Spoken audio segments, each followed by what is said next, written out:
Hey, welcome to the show, everybody. This is Sunday Sudden Victory with the Quad R. How are you tonight, Roy?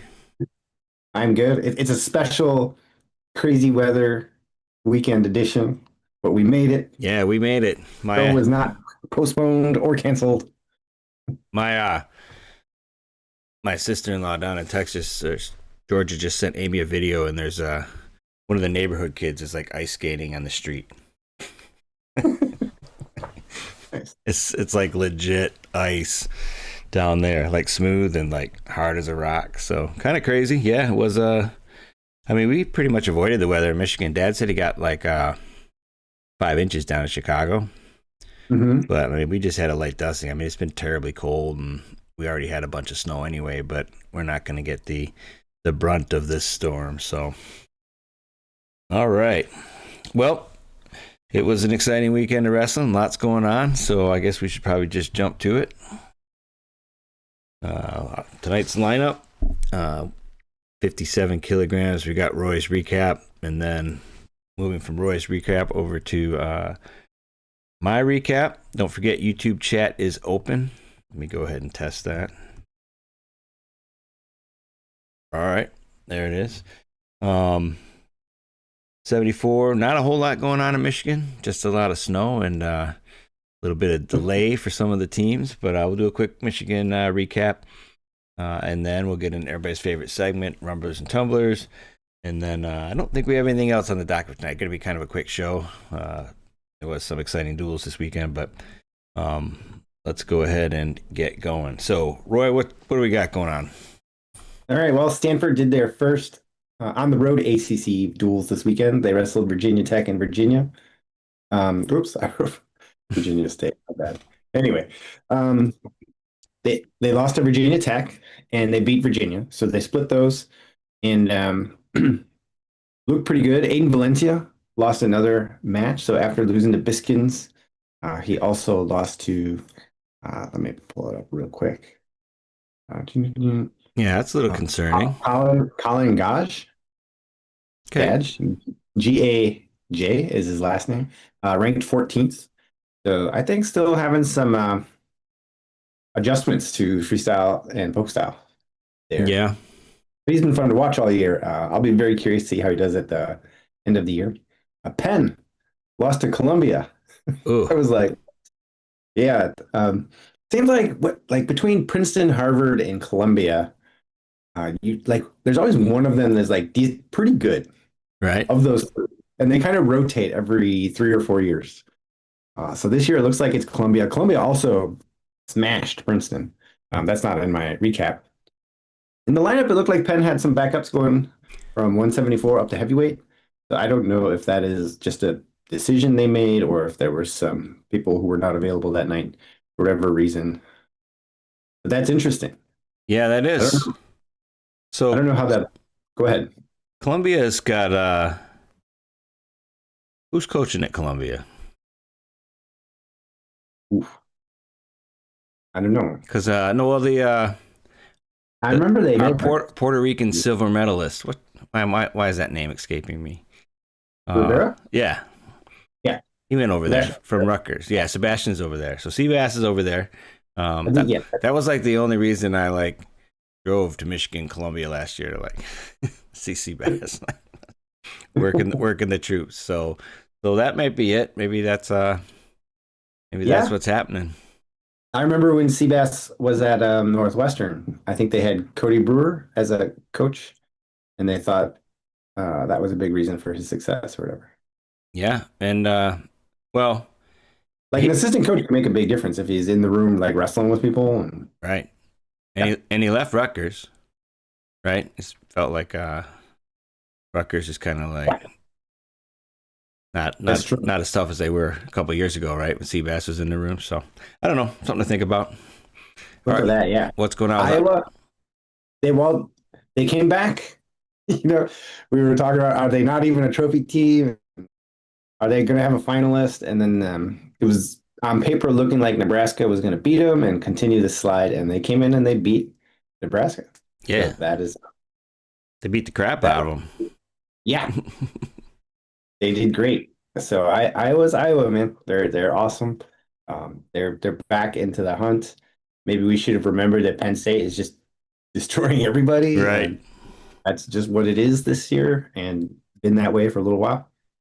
But Iowa's back, and Gabe Arnold, he's just like he's becoming like one of the most interesting stories of the year. Like, what weight is he going to wrestle? And he beat Silas Allred, Yeah. Right. who's a top 8 guy. I mean, All American. Right. Seems like he can compete at a high level at multiple weights, which is pretty cool. And there was a time, I think like 6 months ago, when he was just off the team, or like they were Yeah. talking about, No, he was. Tom packed his locker, yeah. and you got to go. So The he's I guess like he told me he couldn't go to a camp because he had already like obligated to some other camp and went on vacation with his girlfriend was like one of the stories. yeah, it was The like one of those kind of things. the other story was he like flew up to like 210 pounds, but he just knew he was going to go 97. Right? He was playing 5D chess. Right. He's like looking. He's doing the math on the lineup. He's like, no, coach, this is the play right here. So who knows? I'm happy for him though, because like he seems to be a positive energy for the team, and like even when he's not starting, and so it's you forget he's not the most exciting and dynamic guy to watch, but he's a pretty darn good wrestler. Gabe Arnold for sure. And then all right, well my recap. So I got to watch Nebraska Ohio State today. It was great. Couple guys out. Patty was out. Cannon was out. So I mean that probably lessened the. I mean I don't know, like LJ Raju versus like Patty Gallagher. I probably think LJ's it's at least a 50-50 anyway. So that wasn't like a huge difference. And like obviously when you're Ohio State, you have pretty decent backups, But the Ohio State red shirt freshman, like I poked like Antrell twice in the first period. He wasn't happy about it. It was pretty interesting. He got up on him pretty big, but then kind of backed off. But it was all setting up to be like so. Right, they're breaking these record crowds and everything, and like everybody's going crazy, and then Andrews gets the win at 97 to put him up by 2. AJ's got this revenge match against Feldman. He's going out there. It's like this was going to be the epic splits moment, the crowd going wild. And like, I mean, it was all just set up for everything. And then like, I mean, AJ did nothing. I mean, it was like crazy. It's like he's just so. Like it just appears to be like he's fearful to go under these heavyweights, he's fearful to shoot legs, and then like so he hangs his leg out there, like that little game he plays where he sort of stands straight up and puts his leg out there, and like, but heavyweights don't play that game, right? Yeah. I mean, you might trick a 97-pounder into grabbing your leg, and then you get the bug smash him, but like heavyweights are looking at him like, no, I'm not going for that. Right. I'm fully content to sit here and like. That's like lesson 1 of being a heavyweight. Right. Yeah. Exactly. Exactly. Don't go under that. Even a bad heavyweight knows not to shoot on somebody's legs. So it's like he has to figure something out. He has to figure out some offense. And whatever, go back to the double or I don't know what it is, but he has to figure out some offense. And I was like just so ready for that, that moment. And it was kind of deflating. But anyway, I also noticed that Iowa like bounced back. Turns out they're not terrible. I mean, when you as the duel was going, like as the Iowa duel was happening with Nebraska, and then you start looking at the matchups, you're like, yeah, I mean, Iowa was probably a pretty big favorite, and people just forget, right? So, I mean, yeah, but I mean, even the ones that lost, did you see the Nasir takedown that he didn't get? Yeah, I did see that. Yeah. I mean, they could have won that match. For sure. I kind of think I think they did win that match. Right. So, yeah. Though Patrick Kennedy did have 2 stalls, I can't understand that. and they never awarded a point. So anyway, but I digress. 133 is now the best weight. Everyone says 157. Everyone's arguing about the best weight this year. 184 is stacked, but with Seidel joining, with Jax Forrest joining, I think 133 is the easily the best weight. Though there is some news there that we're not gonna like talk about on this show. But Seidel beat Knox, but that's a lot of people beating Knox this year. So but he also crushed at Midlands. I mean, he's a super talented guy. So that's fun. And then Weather Chaos, right? So Michigan State, is postponed to tomorrow. CMU didn't make the drive down to Indiana or wherever they were going. So lots of postponements, delays, and things like that related to the weather, which kind of sucks in a sport like wrestling because guys are making weight and stuff like that. It's not fun to push a duel. So MSU lost to Purdue, even though Purdue did lose to Drexel, but they gave some hope. Yeah, they handled business against Michigan State. And then today's duel against Indiana is pushed to tomorrow. GVSU women, and like men's wrestling, the women's wrestling has a lot of mismatches. When you look at dual scores, there's a lot of this year we're getting a lot of shutouts, but there's a lot of mismatches and things like that. Aren't that many close duels out there. So the GVSU women crushed Northern Michigan 35-11.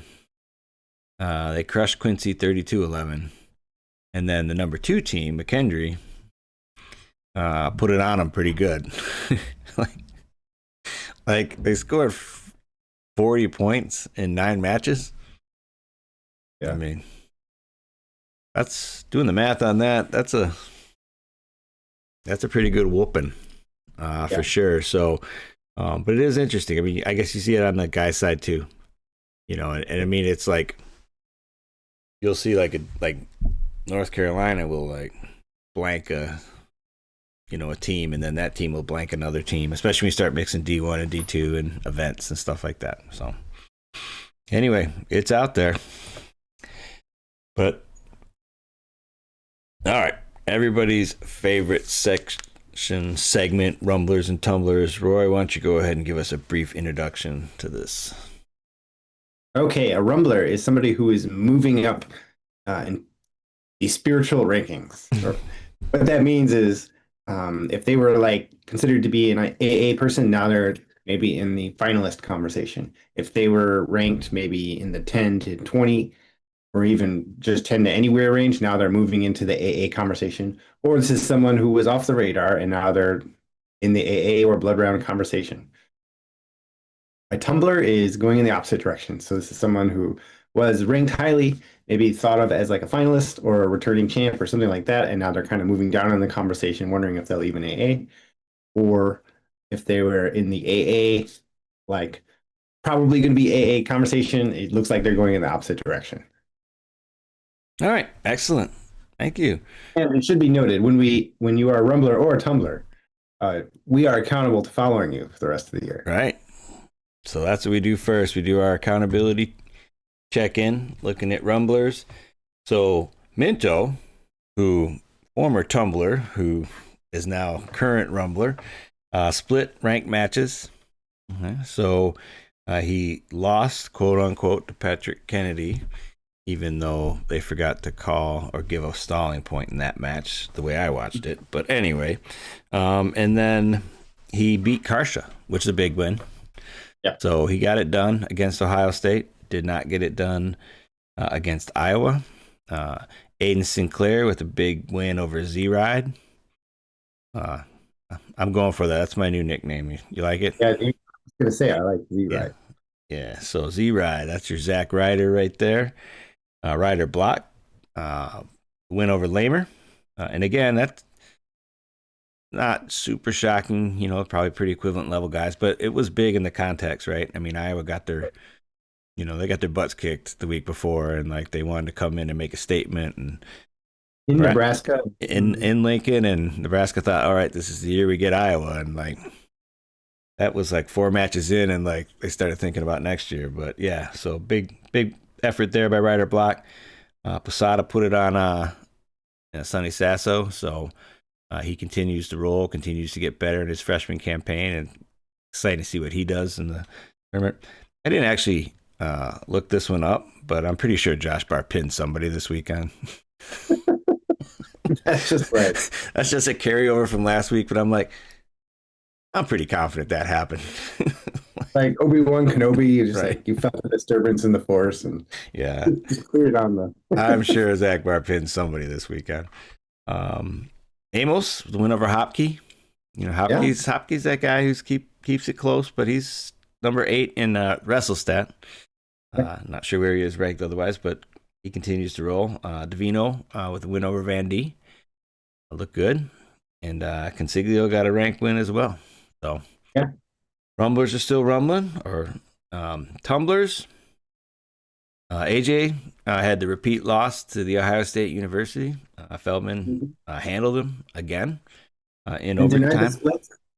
Yeah, split denial, right? But sorry to like stay on this. I meant to say this earlier, but he did beat Ben Keeter He did.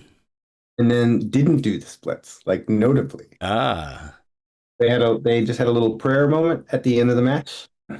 Oh, yeah. And did that take away the splits energy? I feel like you got to do that all the time, or because it is showboating if you only do it some of the time. Right. It just has to be like accepted routine. Right. Yeah, he definitely, right. It would have been kind of funny if Feldman did, but at the end of the duel, Double birds and everything. did the whole Ohio thing and like, and then Ryan. That'd be funny. Anyway, and Trail Taylor with a couple victories, so he beat the Ohio State backup, and he kind of, I don't want to say pushed. See, everyone says Antrell Taylor like pushed Jordan Williams out of bounds for the victory. So he was moving forward with his arms extended. Okay. So there's a subtle difference. Like a push is like, you're pushing a guy. If you're just working forward with your arms extended, I mean, you're just driving him out. So I thought that was unfair to call that a push. He was not pushing him. He was just driving him out, and there was no resistance. So Jake Ayala with a win over Van D. Like a dominant performance. Looked really good. So he bounced back well. Ryan Jack lost to a top 15 opponent at UNC, North Carolina. Tom Brand's got a little bit of mojo back, Yep. crushing Nebraska. They spent a lot of time that week getting better. That's right. Getting better. And then Knox was majored by Seidel. So I don't know. I think for the most part, people are who they are over the course of a season. It's kind of like Brock Hardy. Yeah, yeah. Like Well, 30 and 33 is so deep this year. Yeah. Knox could be just as good as he was, but Right. they added in 5 awesome guys. Mhm. He's run into a few of them already. All right, not a wrestler's fighting me about this push out. No, it's like there's a push and then there's a drive, and okay. All right, Roy, who's your rumbler?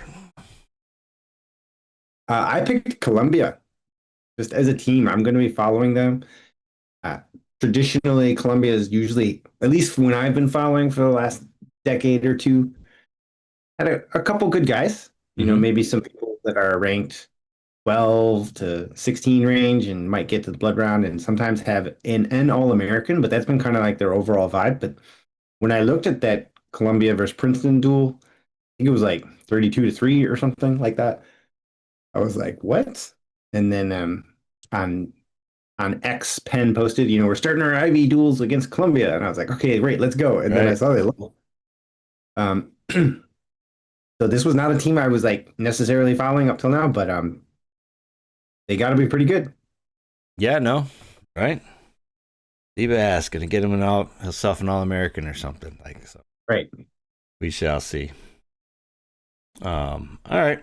So my Rumbler, and not that anyone like questioned this kid's talent at all, but just we didn't know he was going to wrestle until really recently. But Aaron Seidel, Yeah. which adds just another like massive talent to the 133 weight class, super packed. I mean, you know, it's there's going to be some really good wrestlers that don't AA on that podium this year, and going to be a bloodbath, and it's going to be pretty fun to watch. So Not just that, but I think there's more than four guys that have like a real legitimate shot at winning the title. yeah, I mean, you got obviously Bird did it. You Bird, yeah, can't Bird, discount him. You got Blaze.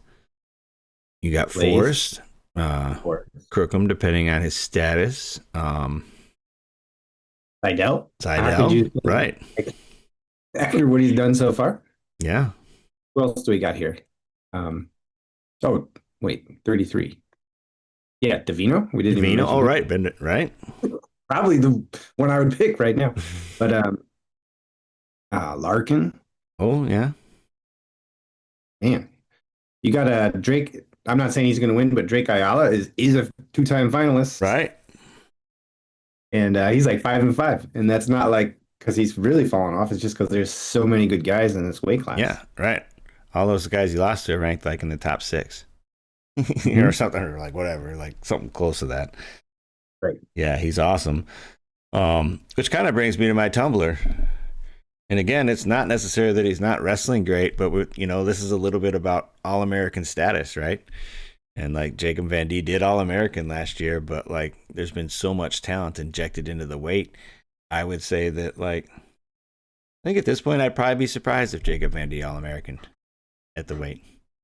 I mean, there's just so much talent. I mean, Ayala handled him pretty well, Yeah. and Davino, and like so there's just not much room there with so much talent. And I still think he's a great wrestler.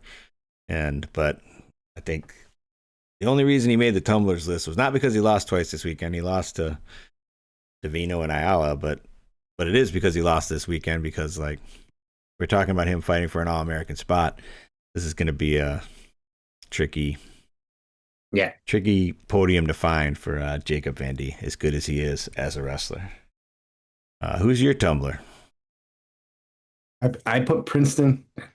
I thought they were going to be like the team, the IB team that surprises people this year, but Columbia stomped them pretty good, and it got me sort of interested now that the IVs do their own tournament Right. to qualify for nationals.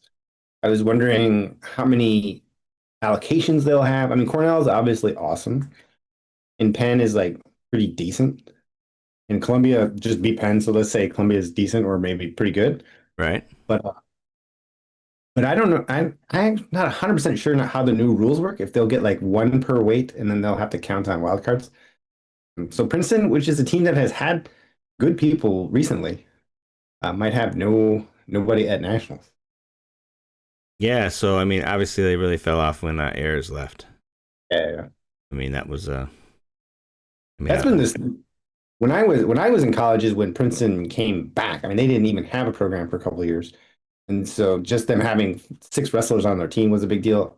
But then, yeah, they were like good for a while, and now it seems like going.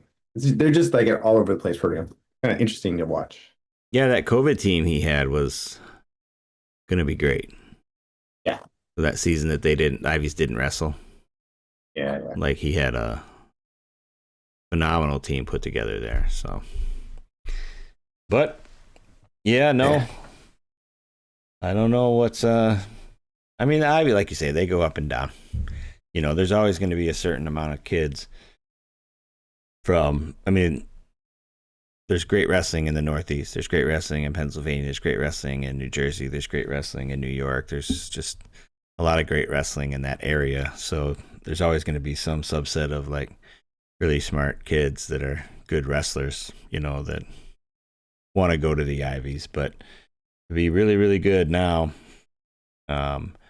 you kind of I mean, the best teams all have like RTCs, right? Yeah. So I don't But think. Princeton has an Oh, that's RTC. right. There's that New York, right? The New York Training Center. They share it, right? I Or no, wait. does Princeton share with Rutgers? I think so. The New York Athletic Club Columbia. actually. Yeah, I thought Princeton had an RTC before Rutgers. Yeah, I gotta look this up because I thought Princeton had an RTC, but it doesn't seem like it anymore. Right. Like something happened there. Because wasn't Nate Jackson when he kind of burst on the scene? Oh, handsome Nate. I think he was at the Princeton RTC at Yeah, that time. right. I think you're right. I think they may have one. Yeah. Yeah. All right. Well, we'll see where Princeton ends up. Or actually, we probably won't. Oh, no, we will. As you, Fourth oh, in oh, oh, wagon. right. They are now officially tracked, but probably won't run into too many Princeton wrestlers at the tournament Yeah. for sure. All right. So we didn't talk a lot about like Penn State, but they won. Yeah. I have a hard time just even watching.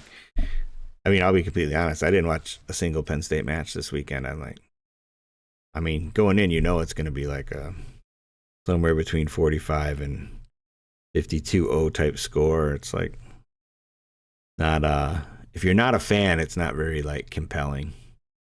Yeah. And then in Oklahoma State, they took it to Missouri pretty good. Obviously, Sinclair got that big victory, and then Missouri came back and beat somebody. So, I mean, it was a fun weekend of wrestling, and it's getting close, right? Next week's February, so we're like, 6 weeks, 5, 6 weeks away from conference tournaments, and then the big show. So exciting stuff. I'm flying out to Virginia tomorrow afternoon. Hopefully, cross your fingers, ice doesn't stop me. So we'll do another live show remote on Wednesday. What do you got going on this week? From the this week? Oh, I'm going to Salt Lake City this week Oh for yeah, a robot tournament. Yeah. So I'll leave Thursday night, and we'll be doing robot battles all day Friday, all day Saturday. And nice. yeah, the team's doing really well. So that'll be good. And then my wife is going to do her first uh, Oh, day flight. of work. Oh, Yeah. nice. That's awesome. Yeah, I'm hoping that I get out to see. I got put on the Pac West team. So after I go to Norfolk next week, my upcoming site migrations are going to be Spokane, Denver. I'm going to try and look Clint up while I'm out in Denver, and then Salt Lake City, and then I'm going to miss the one in LA. But hopefully there'll be one in that Oakland area. We'll get hooked Yeah. up. So Wait, when are you in Salt Lake City? Not next weekend? no, April. April? Oh, okay. Yeah, second week of April. All right, thank you everyone. Like and subscribe. Bit of a short show. Busy weekend. We didn't get to see as much wrestling as we'd like, but see everybody on Wednesday. Roy, you want to take us out? Yeah, don't forget, toe the line in everything you do. But out.